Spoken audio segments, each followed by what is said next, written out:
आज मैं आप लोग को अक्षांश और देशांतर के बारे में बताऊंगा, लैटिट्यूड और लॉन्गिट्यूड। ठीक है, तो जैसे कि यहाँ पे एक ग्लोब बनाया हूँ और एक ग्लोब यहाँ भी मैं रखा हूँ, तो इस ग्लोब के बारे में बताऊंगा। जैसे अक्षांश होती है, एक देशांतर होती है, तो यानी कि पश्चिम से पूरब की तरफ जो काल्पनिक रेखाएं खींची जाती है उसको बोलते हैं अक्षांश। जैसे कि सब खींची लाइन, इसको बोलते हैं अक्षांश रेखा। ठीक है, और एक उत्तर से दक्षिण की है, लेकिन नॉर्थ पोल से साउथ पोल की अगर काल्पनिक रेखाएं खींची जाती है उसको बोलते हैं देशांतर। यानी कि लैटिट्यूड और लॉन्गिट्यूड यहाँ पे लिखा हुआ है कि लैटिट्यूड मतलब अक्षांश रेखाएं होती है और लॉन्गिट्यूड मतलब देशांतर होती है। तो ठीक है, या जो यहाँ पर लिख दिया किस तरह से रेखाएं खींची गई है तो इसको देशांतर बोलते हैं। ये हो गया उत्तरी ध्रुव, इसको नॉर्थ पोल बोलते हैं।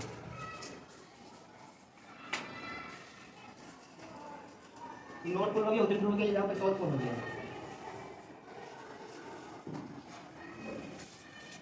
ये साउथ पोल हो गया। ठीक है, यहाँ पे 0 डिग्री अक्षांश को भूमध्य रेखा बोलते हैं, 0 डिग्री अक्षांश बोलते हैं इसको। ठीक है, और यहाँ पे जो 23.5 डिग्री जो साउथ में होते हैं, दक्षिण में होते हैं, जैसे यहाँ पे इसको बोलते हैं मकर रेखा,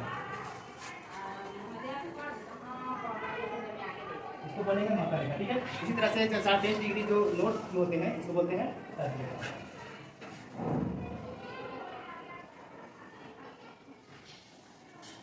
ये 23.5 डिग्री को लिखे कर्क रेखा, यहाँ पे नहीं लिखेगा, जहाँ पे जगह नहीं है इसलिए मैं यहाँ पे लिखा हूँ। ठीक है, तो 23.5 डिग्री नॉर्थ के पास में रहेगा उसी को बोलेंगे कर्क रेखा। 23.5 डिग्री जहाँ पे साउथ में रहेगा वहीं पे लिखेंगे मकर रेखा। तो यहाँ पे जगह नहीं था यहाँ पे, इसलिए मैं नीचे में लिख रहा हूँ। ठीक है, आप इसको अच्छा से लिख लीजिएगा।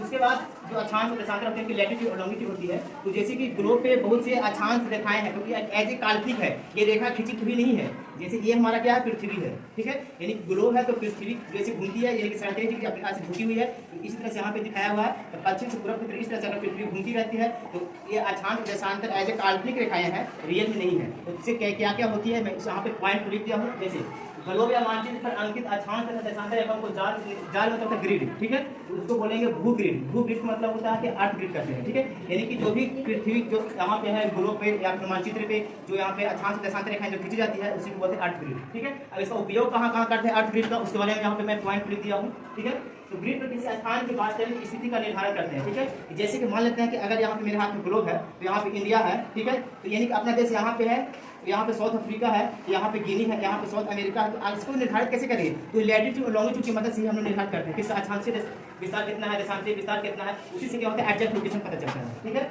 यहाँ पे ग्रिड पर किसी स्थान की वास्तविक दिशा निर्धारित किया जाता है। फिर क्या करते हैं, दो स्थानों के बीच की दूरी तथा दिशा को ज्ञात करने के लिए ही ग्रिड का उपयोग करते हैं। ठीक है, तो जैसे कि यहाँ पे है तो वीडियो लंबा हो जाएगा, बाकी शॉर्ट वीडियो में ही फिर आपको मिलते हैं नेक्स्ट वीडियो में, इसको आपको समझेंगे।